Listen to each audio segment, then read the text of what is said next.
Welcome to Youth and Politics with Aminat Saleh. Today's guest is Dr. David Sheun Onamusi. Hi, David. It's lovely to have you. Thank you very much for having me. Great stuff. So, David, tell us a little bit about yourself. Well, so as you said, my name is Dr. Sheun David Onamusi, and Onamusi. Onamusi. Yeah, There we that's go. it. Okay. I like that. All right. So, Sheun David Onamusi. I'm a serial entrepreneur, public speaker. I've been doing public speaking for well over 10 years. I am actively involved in politics in Nigeria, or politics participation in Nigeria, with a very keen interest in politics and youth involvement across the world. Great. Something that he did not mention is that he also launched the first TM Lewin in Nigeria, so in Abuja actually, to be precise. So when you speak about, your serial entrepreneurship journey, please highlight the things that you've done. Okay. So my serial entrepreneurship journey is a mixture of profit and non-profit. The profit side, I opened up the first TM Lewin store in Abuja, as you mentioned earlier on.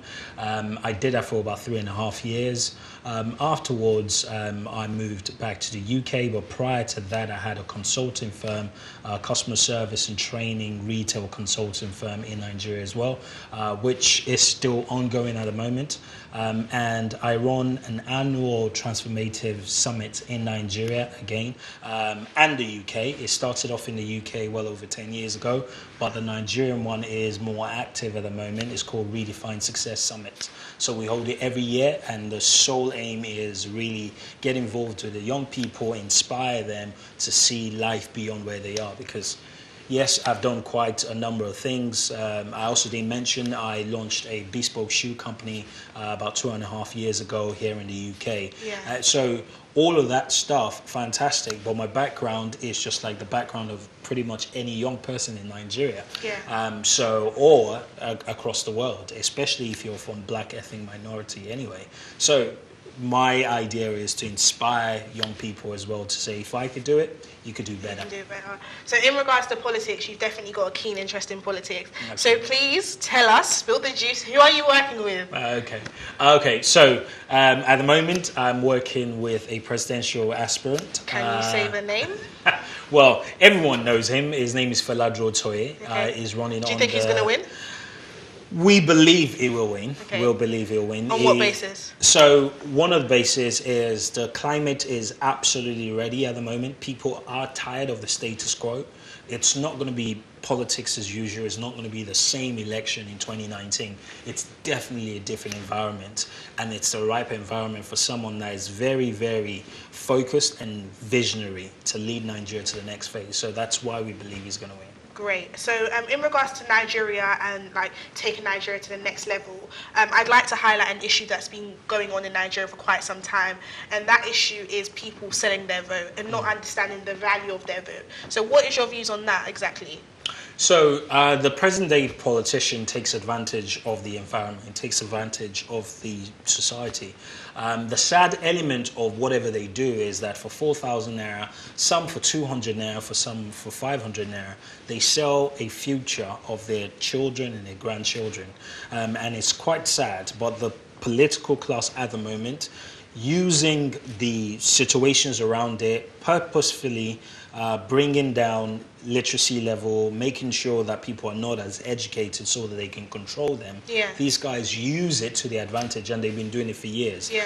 It's a sad situation, but I also know for certain that not everybody ends up selling their votes. Yeah. Some people actually even collect the money from those guys and still vote for anyways. the people they desire, that they vote for their values. So to answer your question, they just take advantage of the environment, which is very, very sad, and we're hoping that that's not going to be on for a long time anymore. And another question that I have to ask you in regards to vote and monetary value in Nigeria is that a lot of these presidential aspirants have financial backing. Fela Dorotoye had a company before he became a presidential aspirant. So what my question is, do you think that you can be involved in politics without money in Nigeria? Is that something that you think is possible? I don't like to use the phrase getting involved in politics without money, because it's not the absolute truth. You will still need some level of money. It's about where that money comes from and how much of that money you need. And one of the reasons why politics is so expensive in Nigeria is because at the moment, most parties run on delegate basis. So basically, a select few out of a political party will determine who the candidates for that political party is. And that's a delegate system. And what happens is that these guys actually constitutionally based, the constitution of some of these political parties insists that those delegates do not take any full-time employment outside being a full-time politician. Now, you have to watch this. These guys, if you tell them not to work for 4 years, they only have 1 year to really milk you. So as a matter of fact, they're excited to jump in and say, you know what, in order for me to cast my vote for you to be a delegate of my party, then you have to pay me X amount. And that's where the challenge has been so far. But there's obviously another challenge in regards to become a delegate, you have to pay a fee, am I correct? So how do young people get involved in politics? It's not like in the UK, you pay, for example, a minimal fee to kind of get involved in your party, and then after that, you know, our elections are funded in the UK. There's quite a significant difference in regards to the amounts people need. So they say that, okay, Nigerians don't want to get involved in politics, youth are lazy. What's your view on that? Because you definitely need money to even become, you know, a part of a party. So how does that even... So the new political parties were starting to look at waiving forms. Is that something Fela Durotoye is trying to do as well? Fela Durotoye and the Alliance for New Nigeria, which is the political parties running under, are definitely not working on a delegate basis. They're also reforming how much it will cost for you to pick up a ticket, because once it's not so expensive. You look at some political parties, some of them charge 100 million naira for a form. Come on now, that's a lot of money, you know. So, but some political parties and new ones definitely are starting to rejig that, you know, puzzle. But you're absolutely right. You make it difficult for people to get into politics when you're asking them to pay upfront such a huge amount. And the honest truth is they want a return on their investment at some point. And then do you think that that also leads to corruption in Nigeria? Because if I obviously have to pay to get involved in politics, quite a lump sum, my agenda isn't not just going to be to, you know, become that post, but also to make sure I reap my money and reap my profit. So in regards to, you know, the whole Nigerian political system at the moment, do you think situations like this lead to extra corruption? So let's put some things in perspective. It's much bigger than just how much I put in to get a ticket. The entire journey itself, right? Within the political party system, there's a cost element to it, which is the things we've mentioned. Delegates, voting, you have to buy it and all that stuff, and then also picking up the ticket from the political party and any other thing that comes from there. But you also have to think about the budget of campaign itself, the media campaigns, the billboards and all those stuff. Those things are very, very expensive. And whether there's the A part is not there, the B part, you still need money for that. So that's definitely going to be a struggle if you don't know how to tactically look for money. But this is how I like to put it. The problem with the corruption, in quote, is that most people end up going to the wrong people who are people who don't have the interests of Nigeria at heart. They end up going to those people to look for the money. And who are those people? They are the people that you would typically call godfathers. You're people who are their money bags. I'll give you an example. A friend of mine is running for political, for House of Assembly in Kogi State. UK-based guy, business analyst, doing fantastically well for himself. And he said, oh, you know what, I'm really, really, you know, dying to make a change in Nigeria. So he's leaving his family and going to Nigeria. But let me put this in perspective. He has to budget money for all these delegates that he has to give money to. But this is where the whole thing changes. Now, he could say that I will give each delegate 10,000 naira, 50,000 naira. And that's about fine. And these delegates will accept it. But guess what these money bags do? They look for someone they can control. They can't control this, my friend, in question, right? So they look for somebody else they can control. They say, you know what, we'll back you. And they then go to those delegates and said, he's offering you 20, I will offer you 100,000, 150,000, 300,000 there.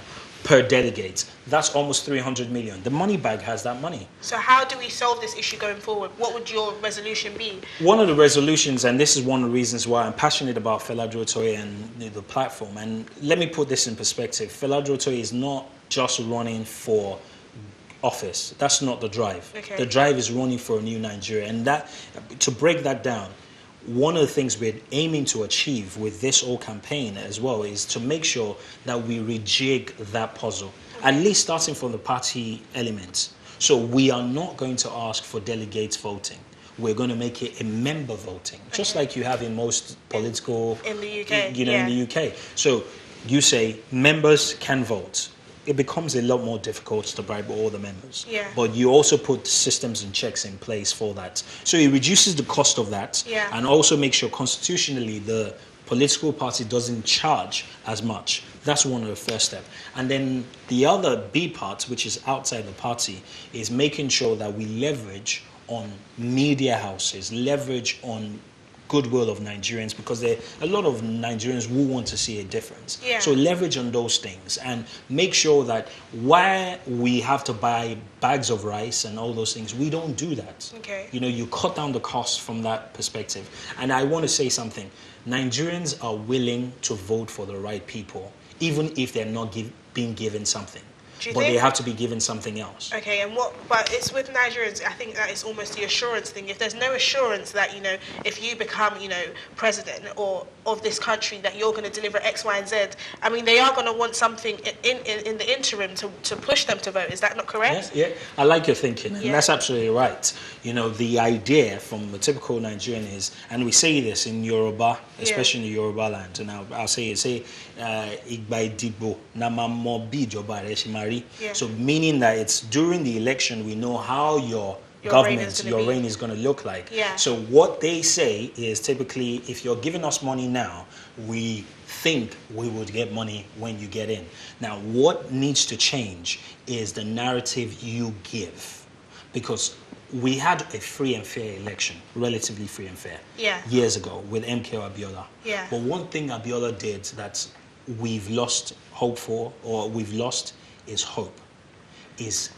I just want to stop you on that point in regards to hope, because we're going to be taking a break now. And after the break, we're going to go into the nitty-gritty of Nigerian politics, the UK politics, and politics as a whole, as this expert and this doctor reveals more about his opinion in politics in general. So stay tuned after the break. You're watching Youth and Politics with Aminat Saleh.